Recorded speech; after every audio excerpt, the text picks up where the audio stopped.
Qala Rabi'u, kasema Rabi'u. Rabi'u ni mmoja katika marafiki wa Imamu Shafi'i, alikuwa mwenzake Imamu Shafi'i, naye ni Rabi'.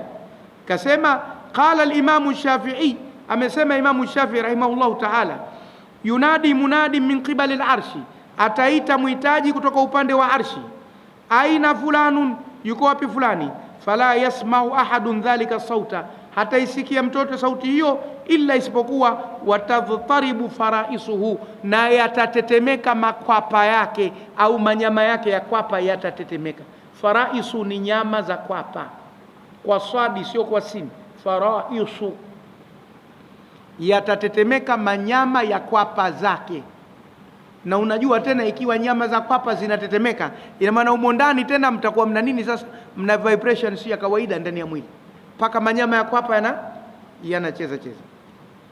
Qala, akasema fayaqulu Allahu azza wa jalla, atasema Mwenyezi Mungu mtukufu alitukuka, li hadha shakhsi, kumwambia mtu huyu, anta almatlubu, wewe ndio unaitakiwa, halumma ila al-ardhi, njoo kwenye orodhesho la hisabu, ala khaliqi samawati wal ardhi, kwa muumba mbingu na ardhi.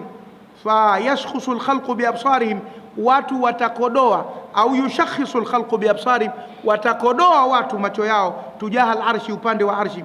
Wayuqafu dhalika shakhsu, na atasimamishwa mtu yule baina ya daillahi azza wa jalla, mbele ya Mwenyezi Mungu mtukufu alitukuka.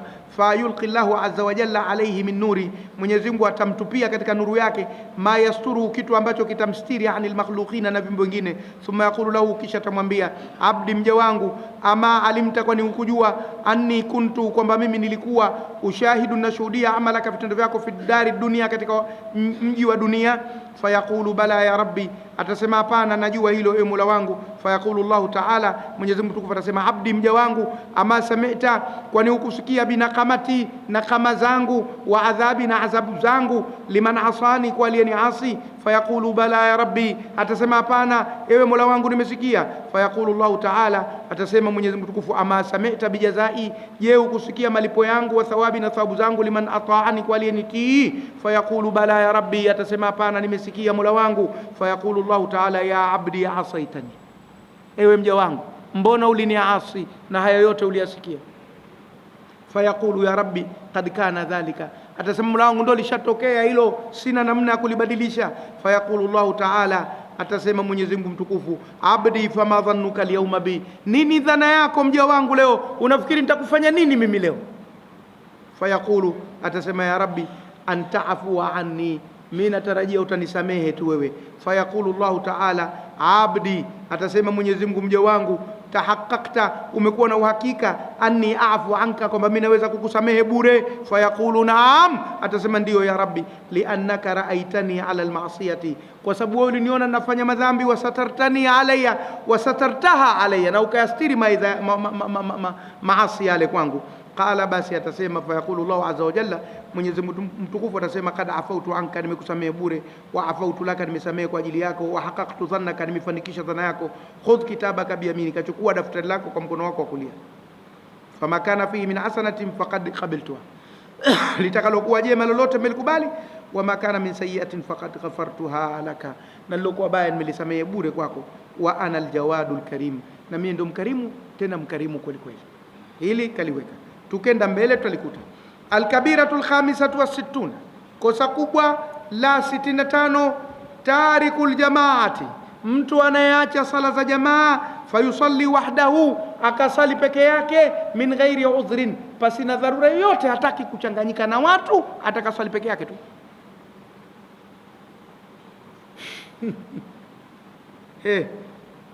Ana Abdullah ibn Mas'ud radhiyallahu anhu anna an-nabiy sallallahu alayhi wasallam qala liqaumin yatakhallafuna 'anil jamaa, kutoka Abdullah bin Mas'ud, Mungu amwiradhi, kwamba Mtume sallam kasema kuwaambia watu wanaacha kuja kusali sala ya jamaa.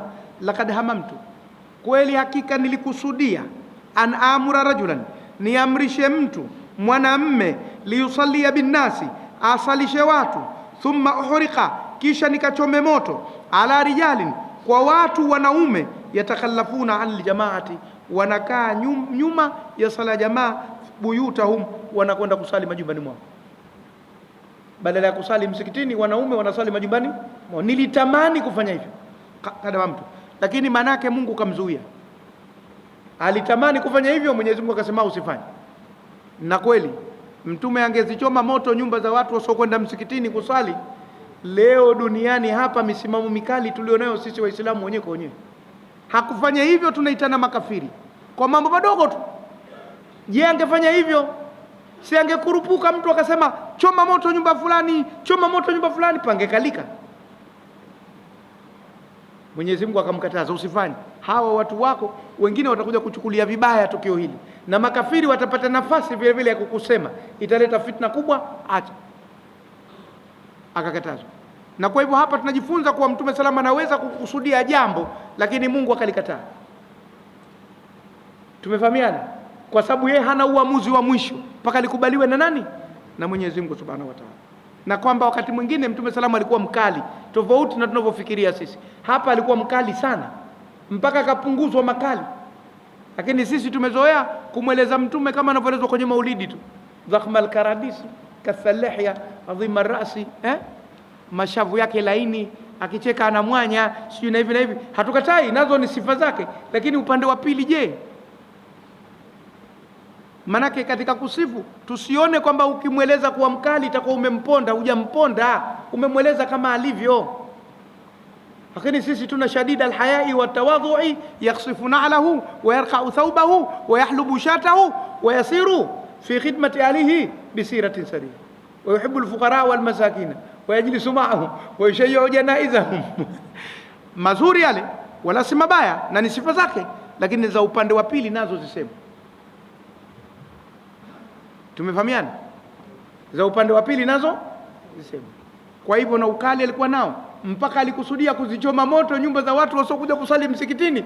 Bado tu shadida alhayai wa tawadhu'i, lazima na upande wa pili useme. Na ndio maana tukasema kuwa hivi vitabu vinavyoandikwa na watu vyote hatuwezi kufika mahala tukasema vishamaliza kila kitu.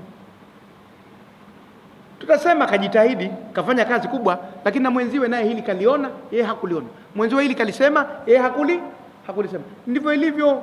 Sasa kuna baadhi ya watu wanataka watufanye tufikiri kuwa Bukhari na Muslim washamaliza kazi, basi hakuna mwingine anayeweza kufanya kazi ya hadithi za Mtume sallallahu alaihi wasallam. Si kweli. Hawajamaliza kazi. Wamejitahidi, wamefanya kazi nzuri, lakini hawakumaliza kazi. Tusifikiria kwenye supermarket kuna kila kitu. Unaweza kwenda supermarket pilipili mbuzi ukaikosa, pilipili kichaa ukaikosa. Ikabidi uje huku kwenye genge tu ukatafute pilipili kichaa na pilipili mbuzi. Supermarket inaweza kuwa haipo au inaweza kuwepo pengine. Au unakwenda unataka halwa ya Gidemi supermarket, utaipata wapi halwa ya Gidemi? Au unataka halwa ya Wete, utaipata wapi? Au unataka mbazi za Shata, supermarket gani itakupa mbazi za Shata? Au kitumbua cha Mzaramu. So vitu vingine ukavichukua maduka mengine na vichochoroni. Kwa hivyo tusijifunge, tufanye kazi ya kuzitafuta hadithi za Mtume salam popote zilipo. Tumefahamiana? Na ile alhikmatu dhalatul mu'mini ainama wajadaha akhadhaha au ainama wajadaha fahuwa ahaqu biha. Hikma ni kitu kilichompotea muumini, popote anapokikuta akichukue, popote atakapokikuta akiokote. Yeye ndo mwenye haki naye nacho kitu hicho.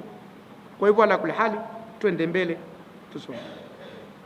Kwa hivyo hiyo moja, rawahu Muslimun, na hadithi kaipoka Muslim.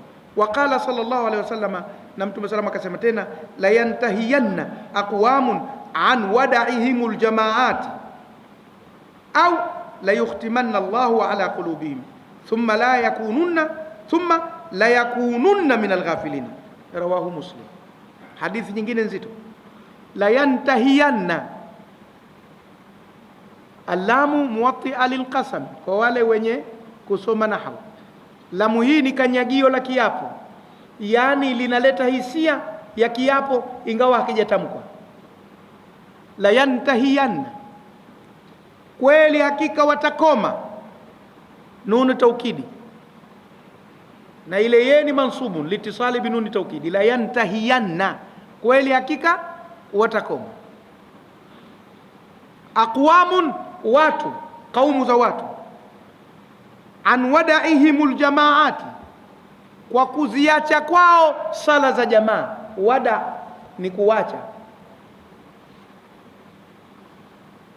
inakuja kwa maana ya kuwaga au kuwadisha. Lakini kwani mtu ukimwaga sio ndo mnaachana na kwenda zake?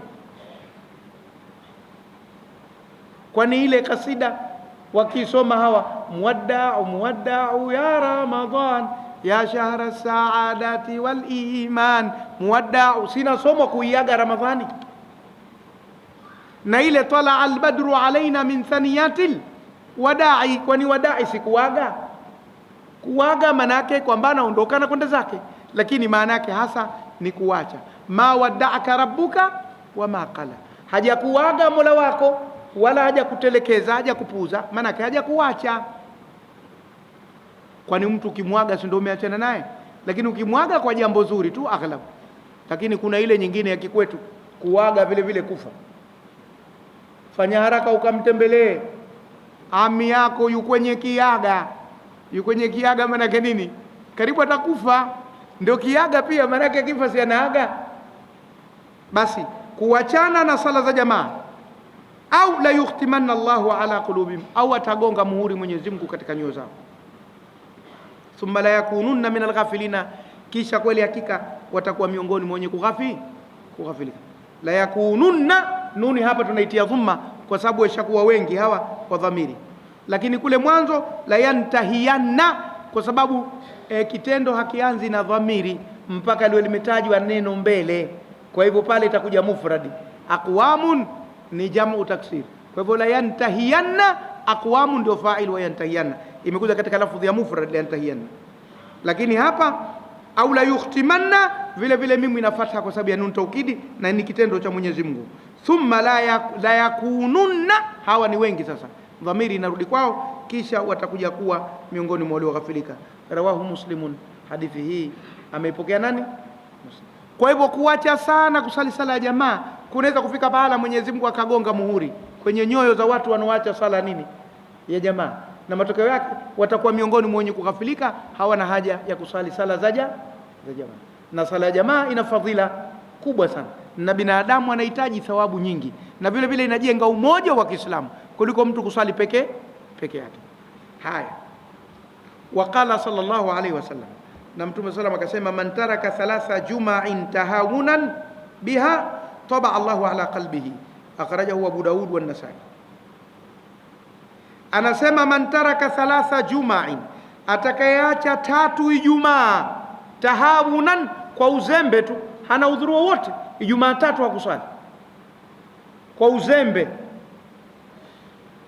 tahawunan biha, kwa kuzifanyia uzembe hizo, kwa kuziona hazina uzito, hazina umuhimu, nyepesi, hayyin, akajisalia adhuhuri kwa makusudi, taba Allahu ala qalbi, Mungu atagonga muhuri kwenye moyo wake kwamba huyu ameshaghafilika. Juma hizi ni Juma. Akhrajahu Abu Daud wa An-Nasa'i, hadithi kaitwa Abu Daud na Nasa'i, na chini kakwambia rawahu Ahmad wa Abu Daud wa Tirmidhi sahihul jami kwa namba hizo lusema. Waqala, na akasema, man taraka al-jum'ata min ghairi udhrin wala dhararin kutiba munafiqan fi diwanin la yumha wala yubaddalu. Hadithi sahihi, rawahu Ibn Hibban kwa namba hizo, Ibn Khuzaimah wa sahahu Sheikh, akaisahisha Sheikh Albani fi ta'liqi ala Sahih Ibn Khuzaimah. Hatari. Man taraka aljum'ata, atakayeacha Ijumaa, min ghairi udhrin, pasina udhuru, wala dhararin, wala kwamba madhara yatampata akenda. Kwa mfano akiondoka huku majambazi wataingia watamuibia, au akenda njiani kuna ajali na yeye anajikokota. Ziko sababu zinazoweza kumfanya aogope kupata madhara, au anatafutwa na polisi, atakamatwa, atafungwa. Haya ni madhara. Au anaishi kwenye kisiwa na wenziwe, lakini Ijumaa inasaliwa kwenye kisiwa kikubwa au kwenye bara, wakivuka upepo ni mkali, ngarawa yao, mashua yao inaweza ikazama, inaweza ikapotea. Hayo ni madhara. Kama hakuna madhara namna hiyo, kutiba munafiqan, ataandikwa mtu huyu kuwa ni mnafiki, fi diwanin, katika daftari, la yumha, halifutwi, wala yubaddalu, wala halibadilishwi. Na hadithi ni sahihi, tumeionyesha huko chini. Wa an Hafsata, na kutoka bibi Hafsa radhiallahu anha, qalat, kasema, ambaye huyu tunajua kuwa baadaye alikuja kuwa mke wa Mtume Muhammad sallallahu alaihi wasallam na ni mtoto wa Umar ibn al-Khattab radhiyallahu anha wa anhu. Qalat, kasema qala Rasulullah sallallahu alaihi wasallam, amesema mjumbe wa Mwenyezi Mungu, rehma na amani zimshukie, rawahu aljum'ati wajibun ala kulli muhtalim, kwenda mapema siku ya Ijumaa ni wajibu kwa kila mtu ambaye ameshabalighi. Rawahu manake ni kwenda asubuhi, rawahu ni kwenda asubuhi, lakini muradi wake ni kwenda mapema kabla ile sala yenyewe ya Ijumaa haijaingia. Ay ala kulli balighin, kwa maana ya kila aliyebalighi. Fanasalullah at-tawfiqa, basi tunamuomba Mwenyezi Mungu uwezesho, lima yuhibbu warda, kwa kile anachokipenda na kukiridhia. Innahu jawadun karimun, hakika ni mkarimu kweli kweli. Na inasisitizwa Ijumaa kwenda mapema. Usifanye kama dhuhuri kwa wewe adhana ndio inokupeleka, isipokuwa kama liko lilokuchelewesha na si desturi yako, sawa. Lakini kama huna lolote, umekaa kitako unasubiri tu, haitakiwi.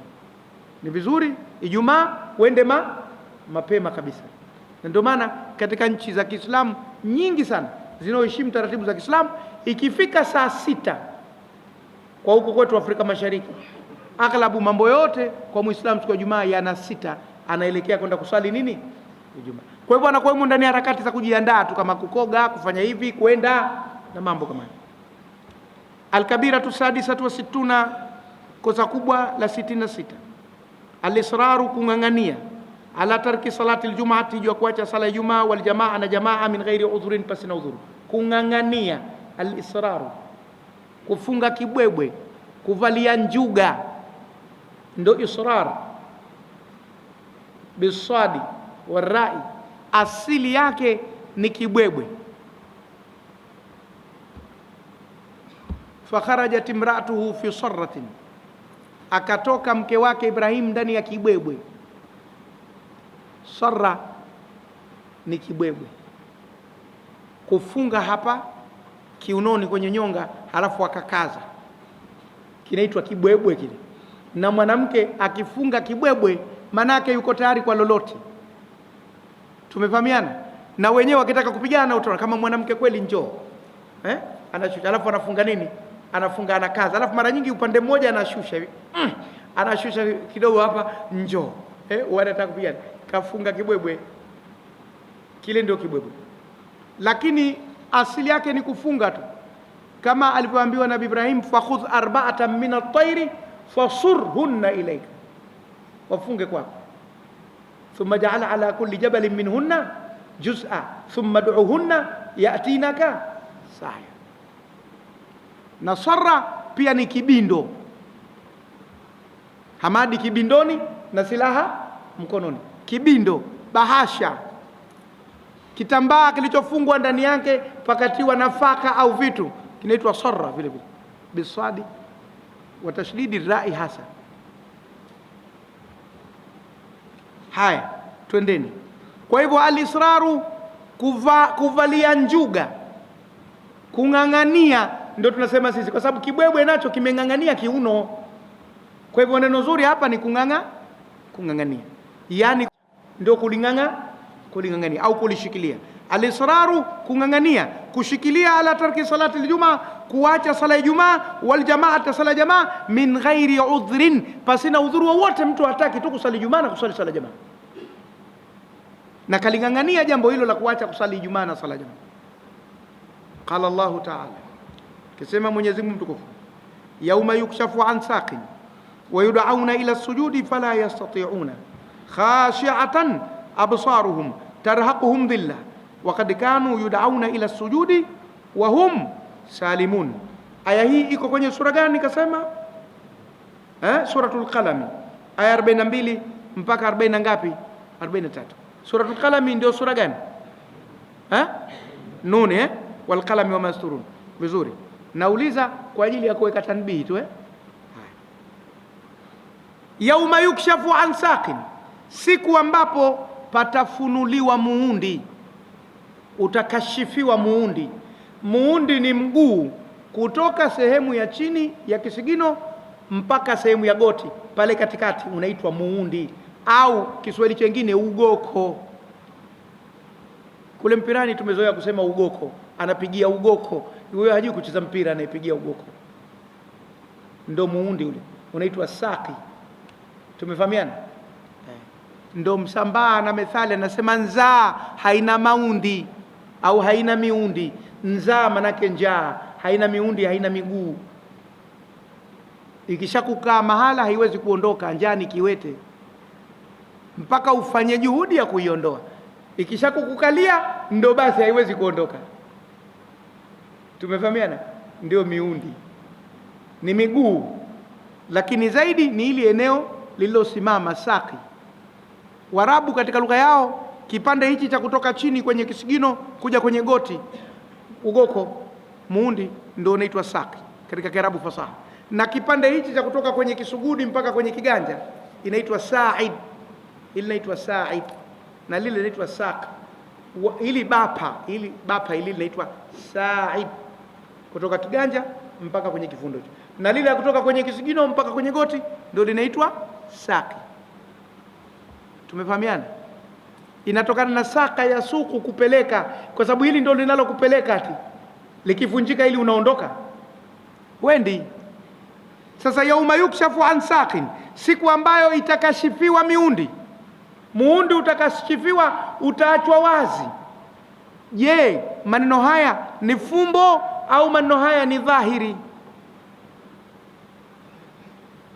Katika maana ya fumbo ni kwamba watu watapania, yani watajikaza, watake kufanya jambo, watajitutumua. Kama mtu akitaka kuvuka mahala penye maji anafanyaje? Anapandisha nini? Nguo yake. Akipandisha nguo yake, matokeo yake muundi unafanyaje? Unaonekana. Yukshafu, unafichuka. Kwa hiyo ni fumbo. Au katika hali dhahiri ni kwamba watu watapandisha nguo zao, miundi itaonekana, kama ilivyo kule kwenye suratu An-Namli, fakashafat an saqaiha, yule mwanamke ambaye anajulikana kwenye historia kwa jina la Balqis. Falamma ra'athu hasibathu lujjatan wa kashafat an saqaiha, alipoona akafikiri hichi ni kilindi cha bahari, akaifichua miundu yake, yani akapandisha nguo, anataka avuke. Kwa hivyo katika maana ya dhahiri ni kwamba watu watapandisha nguo, lakini katika maana ya fumbo ni kwamba watu watapania, watajikaza, wanataka kufanya jambo. Tumefahamiana? Na kupania kuna namna zote mbili, kupandisha nguo ya chini na ya juu vile vile. Mtu akitaka kupigana au akitaka kubeba mzigo pahala pamechafuka, anapania kwa upande wa juu, anaonesha hii sa'id, na kule anaonesha saqi. Sasa yauma yukshafu an saqi, katika maana zote mbili ukaenda kwenye tafsiri, wako waliopita fumbo na wako waliopita dhahiri. Kwa hivyo wewe nenda zaidi kwenye tafsiri, katizame. Sisi hapa tusomeshi leo tafsiri. Ingekuwa niko kwenye somo la tafsiri, ningekupa nani kasema nini na hoja zake nini, na nani kasema nini na hoja zake nini katika hili, halafu nikakuachia huru uchague unachokitaka. Lakini leo hapa tuko katika mambo ya al-kabair. Yauma yukshafu an saqin, siku ambayo patafichuliwa, patakashifiwa miundi, yani itakuwa patanashika, watu wote watapania.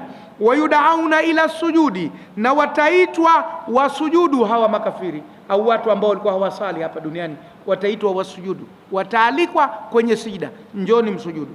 Fala yastati'una, hawataweza kusujudu kwa sababu huku duniani walikuwa hawasujudu. Kwa hivyo watashindwa kufanyaje? Kusujudu. Watakomolewa kwamba nyinyi mlikuwa mnashindwa kumsujudia Allah duniani. Siku moja nilikuwa nikitafsiri aya hii, nikagundua kuna baadhi ya watu kama vile haiwaingii vizuri. Nikasema ngoja nichukue maelezo ya ziada. Binadamu kama hasujudu hapa hapa duniani, siku anapokwenda msikitini kwa mara ya kwanza, mpe mtihani, sujudu kutoka sami Allahu liman hamida, anaweza kuanguka, anajitupa vibaya. Kwanza haamini kama yale magoti na mikono vitafika salama, lakini alozoea anaona jambo la kawaida tu. Na mtu aliacha sala kwa muda mrefu, alisali utotoni alafu ujanani akaacha, akaja akaingia utu uzimani, siku za mwanzo inampa shida wakati wa kusujudu, hawezi kwenda. Hapa hapa duniani nataka nikwambie, wala usisubiri akhera. Lakini alozoea Akichukua rai ya Hanafi na Ibadhi yatangulie magoti kabla mikono, atakwenda. Akichukua rai ya Shafi na wengine itangulie mikono kabla magoti, atakwenda. Lakini alikuwa hajazoea rafiki yangu, hatari, anayapeleka. Na siku ya Idi wewe katizame, siku ya Idi wewe usipende kusali safu za mbele. Kama unataka kufanya utafiti, sali nyuma, uone watu wanavyojipeleka. Na bahati nzuri misikiti yetu mingine alhamdulillah ndio ina haya mazulia. Kuna ile ya kwetu sie kule shamba ina majamvi na chini kuna mawe, anajikaza. Sijida ni zoezi moja gumu sana kwa mtu asiyelifanya. Kwa mtu asiyelifanya ni zoezi moja gumu sana. Kwa hivyo hapa duniani linawashinda watu, sikwambii wapi, akhira. Fala yastati'una, basi hawatawezi. Khashi'atan absaruhum, yamekodoka maono yao, hali ya kuwa yamekodoka maono yao. Kukodoka manake kutoka lote nje, kodo. Kama mtu anapotoa ulimi, anapoona kitu kitamu au denda, linamtoka na jicho likitoka lote, ndo kodo. Macho kodo, kukodoka. Kama vile unajua hili jicho Mungu alivyoliumba, likishangaa huwa linatumia nguvu kubwa zaidi kuliko kama halijashangaa. Na kwenye kiza jicho linatumia nguvu kubwa zaidi kuliko pahala penye mwangaza. Na kama mwangaza ni kidogo, bila shaka jicho pia litatumia nguvu kubwa zaidi. Na ndio maana wanashauri wataalamu usisome penye mwangaza mdogo. Kwa hivyo linakodoka jicho, na kama vile linataka kutoka nje. Khashi'atan absaru, yamekodoka maono yao. Tarhaquhum dhilla, umewasumbua udhalili. Udhalili utawasumbua, watasumbuka kwa udhalili, wanahaha, wanababaika, wanadhalilika. Kwenye sura Al-Kahfi kule kasema, wala turhiqni min amri usra, usinisumbue kwa jambo langu kwa ugumu. Fazaduhum rahaqa, kwenye sura Al-Jinn wakawazidishia usumbufu.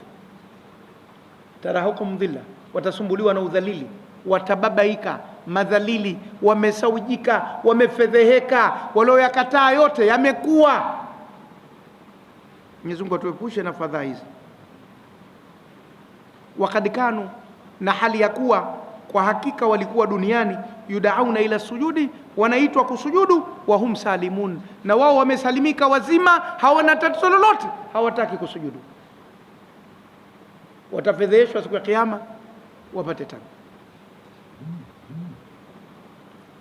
Qala Ka'bul Ahbar, kasema mtu mmoja anaitwa Ka'bul Ahbar, na nimewahi kumsema mtu huyu kwamba Ka'bul Ahbar ni mtu aliyesoma sana mambo ya Injili, Taurati na vitabu vya kale katika lugha za Kiebrania, lugha zile zilikuwa zimeandikwa za zamani.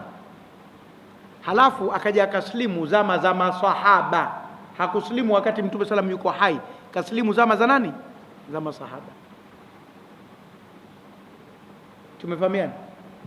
Huyu anaonekana atakuwa katika orodha ya matabina, hawi katika orodha ya masahaba. Na ndio maana si aghlab kukuta imeandikwa radhiyallahu anhu. Kwani imeandikwa radhiyallahu anhu? Haikuandikwa.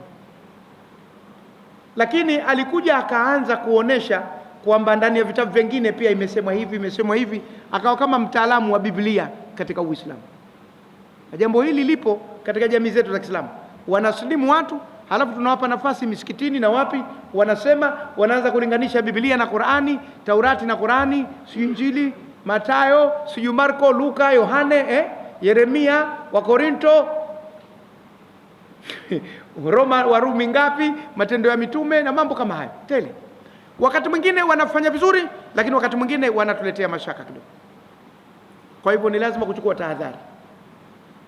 Tumefahamiana? Na huyu naye mambo yake yanachujwa na wataalamu. Mengine anachukuliwa, mengine anafanyaje? Yanaachwa. Si lazima kuyachukua yote.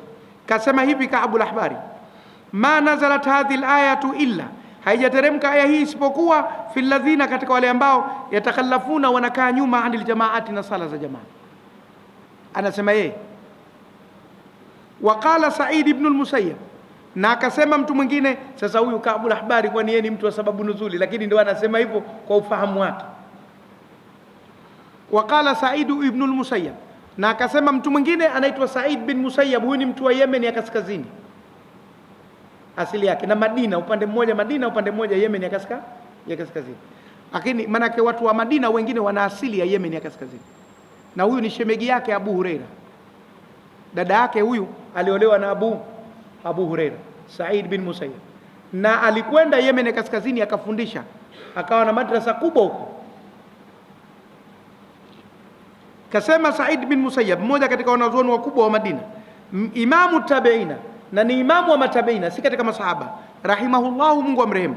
Kasema kanu yasmauna hayya ala salah, walikuwa wakisikia hayya ala salah, hayya ala falah, fala yujibuna, hawaitikii, wa hum salimuna, nao ni wazima, asiha, wana afya zao. Na huyu Said bin Musayyib si sahaba, lakini mwanachuoni anayetegemewa ametoa tafsiri hiyo. Wa fi sahihain, na katika sahihi mbili ya Bukhari na Muslim, anna Rasulullah sallallahu alaihi wasallam qala, kwamba Mtume sallam kasema, walladhi nafsi biyadi, naapa kwa yule ambaye nafsi yangu iko kwenye udhibiti wake, laqad hamamtu, kweli hakika nimekusudia, an amura bihatabi, niamrishe kuni, yuhtataba, zichanjwe au zitafutwe, thumma amura bisalati, kisha niamrishe sala, fayudhana laha, ifanyiwe adhana, thumma amura rajulan, kisha nimwamrishe mtu, faya umma nasa, awe imamu wa watu, awasalishe watu, sio mimi, thumma ukhalifa, kisha mimi nirudi nyuma, ila rijali, nende kwa watu, la yashhaduna salata, hawahudhurii sala, fil jamaa, katika jamaa, fa uhriqa alaihim buyutahum binari, nikawachomee nyumba zao kwa moto. Nilitamani hivyo, lakini Mwenyezi Mungu akamkataza. Wa fi riwayatin li Muslimin, na katika mapokeo mengine ya Muslim aidan vile vile, min hadithi Abi Huraira, kutokana na hadithi Abi Huraira, laqad hamamtu, kweli hakika nilikusudia, an amura, niamrishe.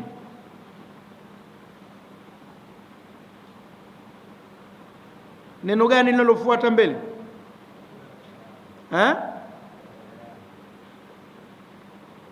Fatayaini, niamrishe vijana wawili, an yajma'u liya, wanikusanyie mimi, huzuman, mizigo ya kuni. Huzuman ni mizigo ya kuni, min hatabi, mizigo ya kuni. Thumma atiya qauman, kisha niwaendee watu, yusalluna fi buyutihim, wanasali majumbani mwao, laysat bihim illatun, hakuna kwao ugonjwa au dharura, fa uhriqaha alaihim, niwachomee moto majumba yao. Na hadithi hii ishatangulia kutajwa vile. Namba 5 kasema sahihi, rawahu Muslim, kaipokea Muslim katika hadithi ya 651. Wa fi hadha alhadithi sahihi, na katika hadithi sahihi, wal ayati, na ile aya alati qabla yake, waidun shadidun, kuna kemeo kali, liman yatruku salata aljamaati, kwa anayeacha sala jamaa, min ghairi udhrin, basi na udhuru. Faqad rawa Abu Dauda, kwa nimepokea Abu Daud fi sunani, katika sunna zake, bi isnadihi, yani sunna za Mtume sallallahu alayhi wasallam alizopokea sunani Abi Daudi maarufu, bi isnadi, kwa mlolongo wake, an Ibn Abbas, mpaka kwa Ibn Abbas radhiyallahu anhuma, qala, kasema, qala Rasulullah sallallahu alayhi wasallam, amesema Mtume sallam, man sami'a almunadiya, atakayesikia muhitaji, yani muadhini, falam yamna'hu min itiani, na lisimzuie kumjia huyo muadhini, yani msikitini, udhuru wowote. Qila, pakasema, wa mal udhuru ya Rasulullah, na udhuru ndio nini ya mjumbe Mwenyezi Mungu? Qala, akasema, khaufun, kuwa na hofu, akija msikitini atapata athari kule kwake anakoondoka, au huko anakokuja, au maradhun, au ugonjwa, basi lam tuqbal minhu salatu allati salla, haitokubaliwa sala yake alosali, yani fi baiti, katika nyumba yake, kama hajawa ana udhuru. Mwanamume kusali nyumbani awe na udhuru, kama hana udhuru ana matatizo. Warawa Tirmidhi, akapokea Tirmidhi an Ibn Abbas radhiyallahu anhuma, annahu suila an rajulin, kwamba yeye Ibn Abbas aliulizwa kuhusu mwanamume mmoja, yasumu nahara, anafunga mchana za fardhi na za sunna, wa yaqumu laila, na anasimama kusali mpaka sala za usiku, wala yusalli fi jamaatin, lakini yasali ndani ya sala jamaa, wala yujammi'u bitashdidi almimi, wala yujammi'u wa bidhammi alyai, wala yujammi'u, wala hasali sala ya Ijumaa, ndio yujammi'u. Idha mata fa huwa fi nari. Ibn Abbas akasema huyo akifa ni motoni. Ibn Abbas mkali sana, angesema huwa mukhtiun, yeye kakosea, kuliko kusema motoni, maana mambo ya kuamua moto anaamua Mwenyezi Mungu na mtume. Lakini Ibn Abbas wakati mwingine anakereka, anasema kwa ukali, na hii ndio wameichukua wenzetu hao wa sasa wa salafia. Neno si neno, finari jahannama, neno si neno, finari jahannam. Lakini kuamua sana swala la moto tumwachie mwenyewe Mwenyezi Mungu Subhanahu wa Ta'ala. Tumefahamiana Lakini ukisema hivyo wanakasirika. Kashasema Ibn Abbas, we nani? Lakini pamoja na Ibn Abbas wake hajaambiwa maasum kwamba yeye hafanyi makosa au hafanyi dhambi. Maasumia si yake. Tumefahamiana Ala kuli hali, lakini akasema maneno makali sana Ibn Abbas. Warawa Muslimun, nakapokea Muslim, anna rajulan a'ma, kwamba mtu mmoja asiyeona. Wenyewe hawapendi kuitwa vipofu, wanapenda kuitwa wasioona, na wametutahadharisha kwenye masemina mbalimbali, kwa hivyo tutumie wasioona Rajulan a'ma, mtu mmoja asiyeona, jaa ila nabii, alikuja kwa Mtume sallallahu alayhi wasallam, faqala, akasema, ya Rasulullah, ewe Mtume wa Mungu, laisa li qaidun, sina kiongozi, yani yule wa kunishika mkono, yakuduni, atakayeniongoza ila almasjidi, kuja msikitini, fahal li rukhsatun, je mimi nayo rukhsa, an usalli fi baiti, kusali nyumbani kwangu? Farakhasa lahu, Mtume sallallahu akamruhusu asali nyumbani. Falamma walla, alipoondoka, daahu, akamwita, faqala, akasema, hal tasma'u nidaa bis-salah, je unasikia wito wa sala? Qala naam, kasema ndio. Qala faajib, kaambia basi itikia wito wa nini? Wa sala. Hadithi hii tuchaisema huko nyuma, lakini tulisema ina tawili mbili zenye mzozo. Manake kamwambia njoo msikitini, au kamwambia ikifika wakati wa adhana tu uko nyumbani kwako swali? Manake hapa kamruhusu, halafu akamwita akamwambia, umesikia, unaisikia adhana? Sasa kwani kusikia adhana na kutokusikia adhana kungeweza kumsababishia asije msikitini kama anazijua nyakati? Yeye alitaka amsaidie zaidi kwamba huyu hawezi kuja msikitini na kama haisikii adhana atajua aje nyakati za sala. Kwa hivyo alitaka amsaidie kuwa kama hasikii angempa formula ya kutumia ili ajue nyakati za sala, lakini madhali nisikia basi akamwambia sali. Haingii akilini kwamba mtu kipofu. Na kuna riwaya nyingine inasema na njiani kuna nyoka na wadudu wakali, fisi, halafu amwambie njoo alfajiri, kiza, lishai. Lakini ndio tawili. Wa fi riwayati Abi Daud anna ibn Ummi Maktum, kwa hivyo katajwa kwa jina katika riwaya ibn Abi Daud, huyu ni Ibn Ummi Maktum. Tupate adhana kwanza. الذي وعدت إنك لا تخلف الميعاد. وفي رواية أبي داود أن ابن أم مكتوم جاء إلى النبي صلى الله عليه وسلم, kwamba Ibn Umm Maktum alikuja kwa Mtume sallallahu alayhi wasallam. Waqala, akasema, ya Rasulullah, mjumbe Mwenyezi Mungu, innal madinata, hakika mji wa Madina, kathiratul hawami, una wadudu wengi, wasibai, na wanyama wakali. Hawam ni wadudu wanaotambaa tambao, wanaokwenda chini wakaathiri, kama nyoka, nge, ndio hawam.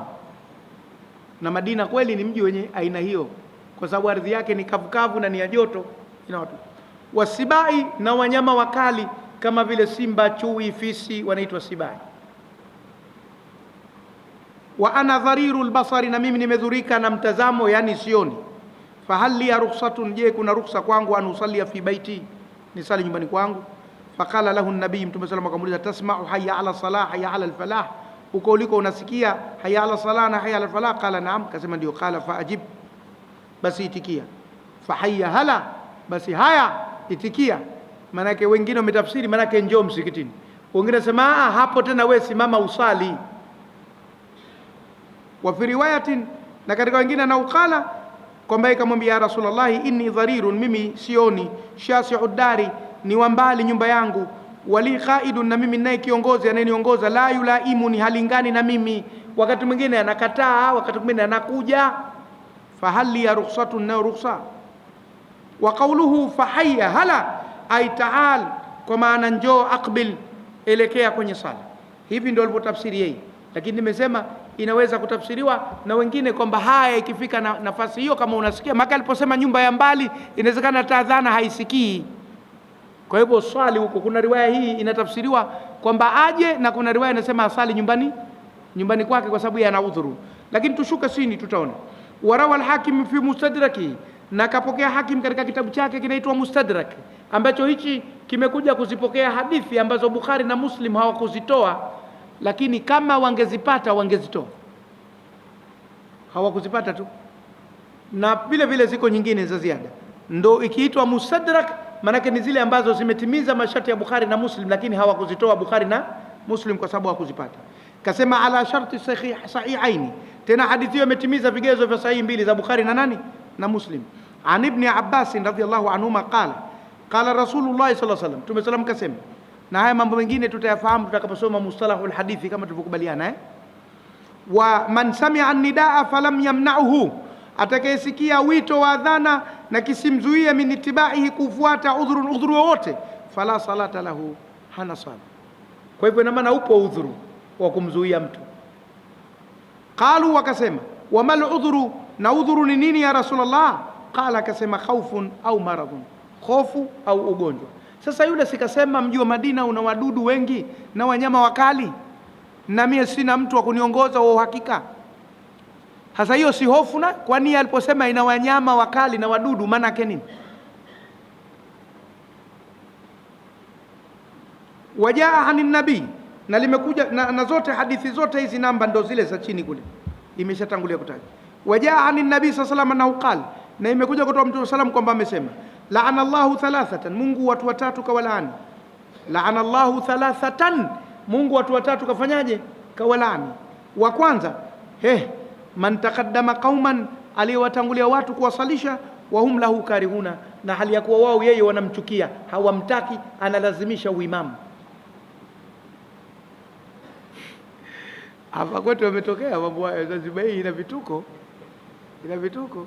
Kuna mtu mmoja aliwahi kuwa na cheo serikalini, alafu alikuwa anatesa watu, lakini huko kijijini kwao alikuwa anataka waimamu wa msikiti, alikuwa analazimisha, ikawa kazi kweli. Wengine tulimwambia akatuchukia, mpaka leo yule bwana hajatupenda kwa sababu ya kumwambia. Sisi hatusemi sala yako batili, watu hawakutaki.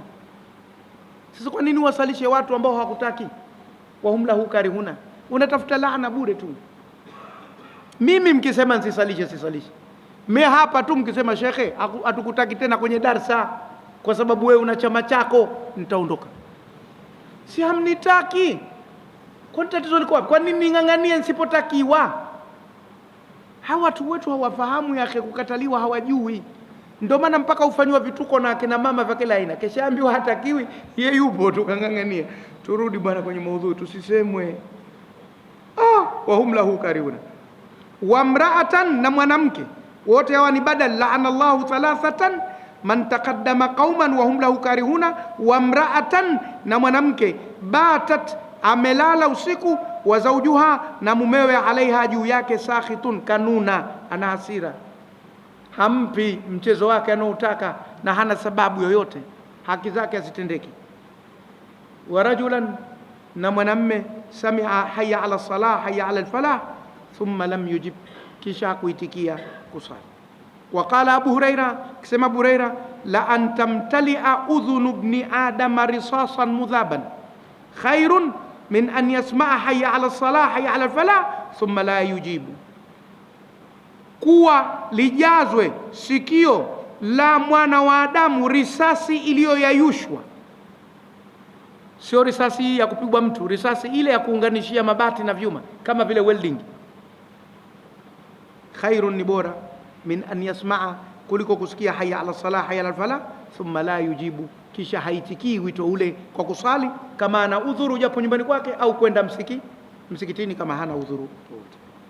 Waqala Ali ibn Abi Talib, nakasema Ali ibn Abi Talib radhiyallahu anhu, la salata li jari almasjidi illa fil masjidi, hakuna sala kwa jirani wa msikiti isipokuwa msikitini. Qila, pakasemwa man jarul masjidi, jirani wa msikiti nani? Qala man yasma'u al-adhan, akasema yule anayesikia adhana ndo jirani wa msikiti. Qala aidan, kasema tena Ali ibn Abi Talib, man sami'a nidaa, atakayesikia adhana wito, falam yatihi, asiufuate, lam tujawi salatuhu, haitovuka sala yake rasau, kichwani mwake, akenda haitopanda juu kwenda zake kupokelewa, hata kichwa chake haivuki, illa min udhrin, isipokuwa kwa udhuru. Riwaya hiyo nayo imeshatangulia kutaja. Kwa hivyo inaonekana udhuru upo, illa min udhrin, isipokuwa kwa udhuru upo. Haya bwana. Waqala ibn Mas'ud radhiyallahu anhuma, na akasema Rasul radhiyallahu anhu, man sami'a man sarrahu an yalqa Allah ghadan, atakayefurahishwa na kukutana Mwenyezi Mungu kesho, musliman, ni muislamu, falyuhafidh, basi nazitunze, ala hadhi salawati al-khamsi, hizi sala tano azisali vizuri, haithu yunada bihinna, pale zinapoitwa kwa ajili yake, mara tu baada ya adhana aanze kushughulika nazo. Fa inna Allah ta'ala shar'a li nabiyikum sallallahu alaihi wasallam, kwani Mwenyezi Mungu ameweka sheria kwa nabii wenu sallallahu alaihi wasallam, sunan al-huda, mienendo ya mwongozo, wa innaha, na hii sala jamaa, min sunan al-huda, katika sunna za miongozo. Walau annakum sallaitum fi buyutikum, na kama nyinyi mtasali majumbani mwenu, kama yusalli hadha al-mutakhallifu, kama anayesali huyu anayekaa nyuma, fi baiti, nyumbani kwake.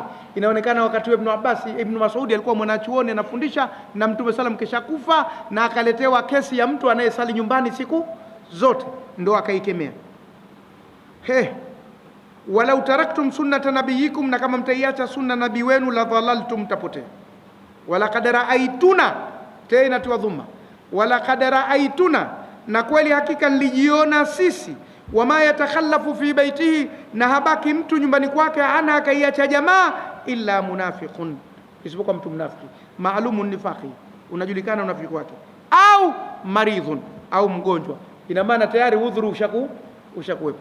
Waqad kana rajulu, na alikuwa mtu, yuta bihi, analetwa, yuhada, anaongozwa, baina rujulaini, baina watu wawili, kakamatwa huku na huku, ubera, analetwa, hatta yuqama, mpaka anasimamishwa, fi safi, ndani ya safu, yani yattakiu alaihima, kwa maana anawategemea watu wawili kumleta, min dhafi, kutokana na udhaifu wake. Huyu akifanya hivi sahaba, hirsan ala fadliha, juu ya kuwa na pupa ya kuzipata fadhila za sala nini ya jamaa, si faradhi kwake kutokana na hali hii, lakini anavyozitaka zile fadhila anajilazimisha. Wa khawfa min al-ithmi fi tarkiha, na anaogopa asije akapata dhambi kwa kuiacha, kwamba asije akaonekana hana udhuru wowote. Haya ndio aliyosema Ibn Mas'ud. Fasli ya mwisho, wa fadlu salati aljamaati adhimun, na ubora wa sala ya jamaa ni mkubwa, kama fi tafsiri kauli taala, wala katabna fi zaburi, na kweli hakika tuliandika katika Zaburi, min ba'di dhikri, baada ya kumbukumbu, anna al-ardha arithuha, kwamba ardhi watairithi, ibadi as-salihuna, waja wangu waliowema, innahum al-musalluna salawati al-khamsa, hakika wale wanaosali sala tano, fil jamaati, katika jamaa. Ndio ilivyotafsiriwa. Wa fi kauli taala, na kauli Mwenyezi Mungu, wa naktubu ma qaddamu wa atharahum, na tunaandika walivyotanguliza na masalio yao, ay khutahum, kwa maana hatua zao za kwenda msikitini.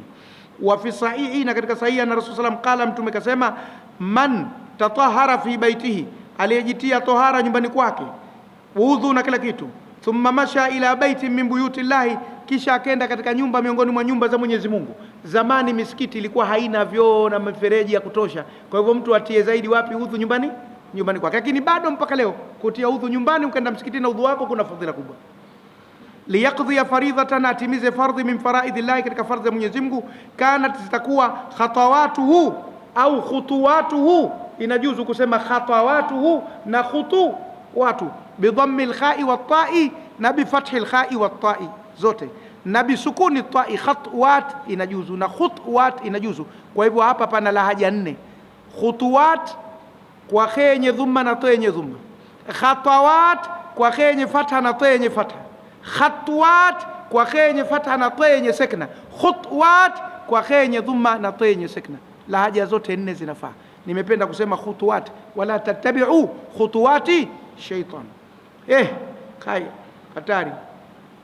Kanat khutuwatuhu au khatawatuhu, ihdaha, moja yake, tahuttu khati'atan, inaangusha kosa kusamehewa, wal ukhra, na nyingine, tarfa'u darajatan, inanyanyua daraja kupandishwa. Fa idha salla, atakaposali, lam tazali malaikatu tusalli alayhi, malaika watakuwa wanamtakia rehema, maadama fi musallahu, muda ambao kwamba yumo ndani ya msala wake, alladhi salla fihi, alosalia ndani yake. Kama sisi hapa baada ya magharibi mpaka tulipo hapa, malaika wanatutakia nini? Rehema, na inshallah tuyakute katika mema yetu.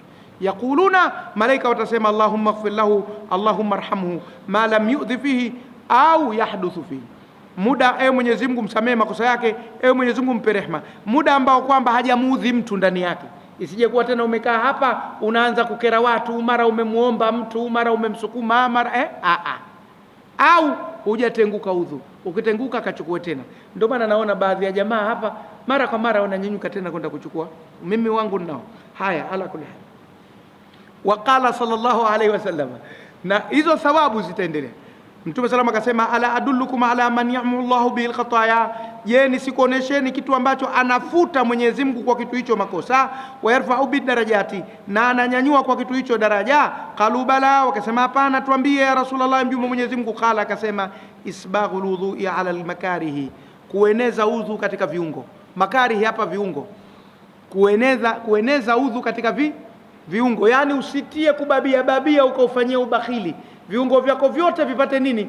Vipate maji, vipate udhu inapotakiwa. Wa kasratil khuta ila almasajidi, na wingi wa hatua za kwenda wapi? Misikitini. Wa intidharu salati baada salah, na kuingojea sala baada ya sala nyingine kama tulivyopata leo hapa. Na ndo faida nyingine za darsa kubwa, inakufanya usubiri sala mpaka sala, nayo ni faida kubwa sana. Fadhalikumur ribatu, basi hilo ndio doria nyinyi, hilo ndio doria.